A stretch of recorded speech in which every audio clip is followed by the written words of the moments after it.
Welcome back to Open Med School. Today I am going to discuss regarding hemoglobin A1C. What are the indications? What is hemoglobin A1C? What are the pitfalls? I am Dr. Andrews, Professor of Medicine and Consultant Neurologist.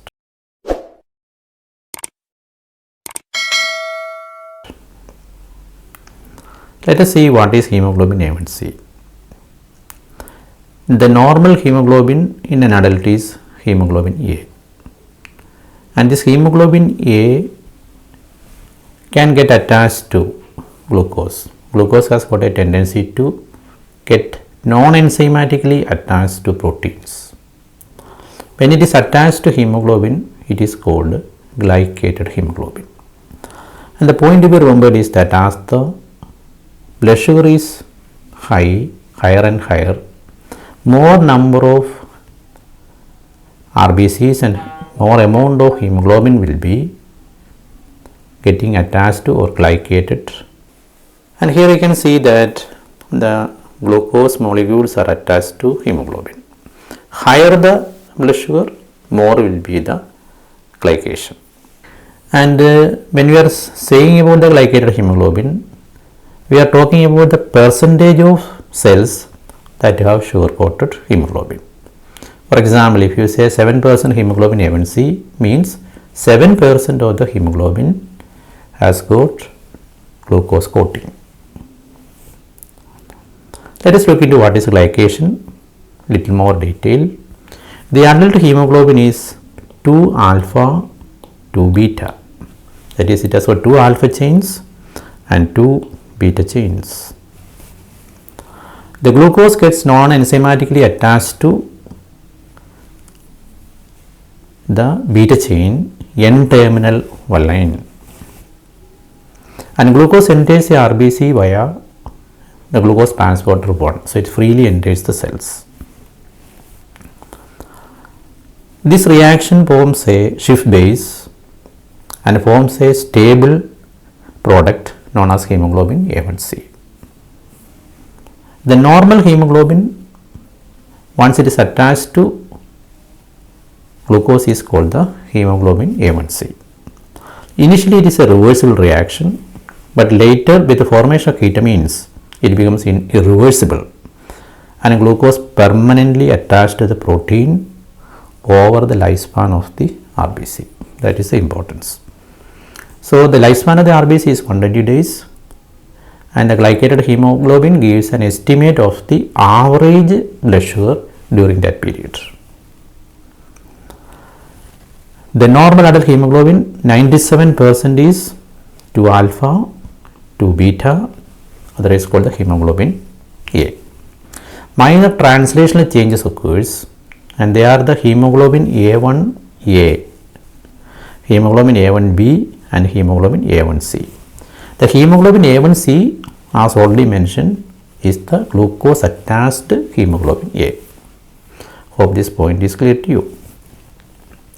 And again, it indicates the average of sugar during the last 3 months. Okay. And who should get the hemoglobin A1C testing? If you are more than 45 years, you should have a hemoglobin A1C. That is the ideal recommendation. If you are less than 45 and if you have got risk factors like obesity, history of GDM, or family history, symptoms, etc., or obesity, hypertension, it is preferable to have a hemoglobin A1C after the age of 35. And if your values are above the range, or that is in the diabetic range, and if you are having no symptoms, definitely you should go for a blood sugar checking. So this is in short. And when will you repeat the testing? If your results are normal, every 3 years you can repeat. If the results are in the pre-diabetic stage, you have to repeat every 1 to 2 years or more frequently. To know about the pre-diabetes, see the video on pre-diabetes, please. And during management of diabetes, It is nowadays a fashion to have hemoglobin A1C at every blood sugar estimation. But actually, every year, testing twice in a year is sufficient. But if the fluctuations are more and frequent changes in medicine, you may test this more frequently. How to prepare for hemoglobin A1C test? No special preparation is required. But if you are going to check the fasting sugar in addition, you may go fasting. So there is no need of any special preparation. That is one of the advantages of hemoglobin A1C. Now let us go into what is the result. The normal should be less than 5.7. So that is the normal value. The 6.5% or above, that you are having diabetes. The results in between, that is 5.7 to 6.4, is called pre-diabetes. Pre-diabetes means you are having increased risk of developing diabetes in future. We already mentioned that the hemoglobin A1C is a estimate of the average blood sugar during the last 3 months. So you can have a table by which you can understand what will be the average sugar or correlate with the hemoglobin A1C. If hemoglobin A1C is 6, your blood sugar, average blood sugar was 126 during the last 120 days. If it is 8, it is around 183.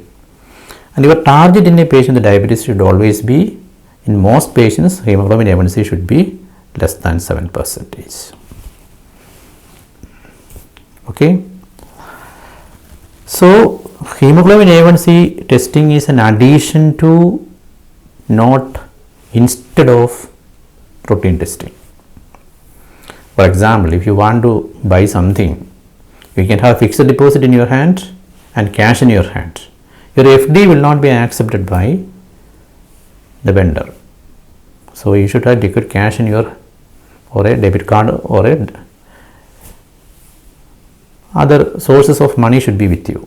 Just like that, for management of diabetes, you should have blood sugar testing, day-to-day management.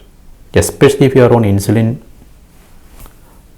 you cannot manage the diabetes with your hemoglobin A1C. What are the pitfalls in interpretation? Lot of things can affect the hemoglobin A1C, so it should be interpreted carefully. OFF is the most important thing is renal failure and liver failure, which are very common in our place. 20 to 30% of diabetes may be having a kidney disease. They can produce a false estimation. Then hemolytic anemias, blood loss, administration of certain medicines like vitamin C, protease inhibitors for HIV, all these can affect. Blood loss and blood transfusion, very important to remember. And in pregnancy, this is not at all recommended. For diagnosing pregnancy or GDM, hemoglobin A1C is not a recommended testing. Now a little more details regarding what are the conditions. Most important thing, falsely low. Falsely low means hemoglobin A1C is high, but the report comes as normal or below, or an ideal value is coming. Pregnancy, hemorrhage, blood transfusion, administration of erythropoietin, iron supplementation, hemolytic anemia, chronic kidney disease. So you can get a falsely low value. Liver cirrhosis, hereditary spherocytosis. So a lot of conditions. Then you can get falsely high also. Most important, iron deficiency. Hemoglobinopathies like thalassemia, B12 deficiency, hypertriglyceridemia. Some ethnic groups can have hyperglycation. Already mentioned about the protease inhibitor that can produce a falsely high value for hemoglobin A1C. So even with these pitfalls, what is the recommendation? Most patients with diabetes, the value should be less than 7% or 7 or less than 7%. But again, this target should be individualized. An young patient, the value should be ideally to be that of a normal person. So it is an individualized thing depending upon the comorbidities and age of the patient. Let us take a value and see the interpretation. This is a history of a 65-year-old lady, fairly well controlled, no change in medications or diet or exercise. Her blood sugar value is somewhere around 140 fasting and the postprandial is around 190. But to the surprise, the hemoglobin A1C came as 10.6. We expect a value somewhere around 8, but it is very high now.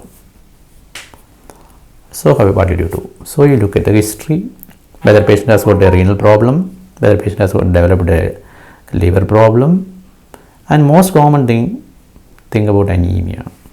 Patient had a history of menorrhagia and hemoglobin was 7.5 grams per deciliter. So what is the reason here? Iron deficiency anemia can lead on to falsely elevated hemoglobin A1C. Hope this point is clear. So hemoglobin A1C doesn't replace regular blood sugar estimation. This is only an additional test. So it will not replace the monitoring. Again, remember, two people can have same hemoglobin A1C. One person have steady blood sugar, well controlled. Another person can have frequent rise and falls. But when the average is taken, it will come as normal. So if your hemoglobin A1C goal is normal, but have what symptoms of hypos, again check the blood sugar. So in conclusion, first point to be remembered is, this is not a substitute for blood sugar estimation. Fasting sugar is a better marker for diagnosing diabetes. Hemoglobin A1C give a prediction regarding the possibility of development of complications, and the cutoff point is usually taken as 6.5 or 6.5 or more is diabetes. There are a lot of confounding factors and interpretation should be careful. In case of any doubt, check the blood sugar. Hope this was useful to you. We'll come with another topic next week. Thank you.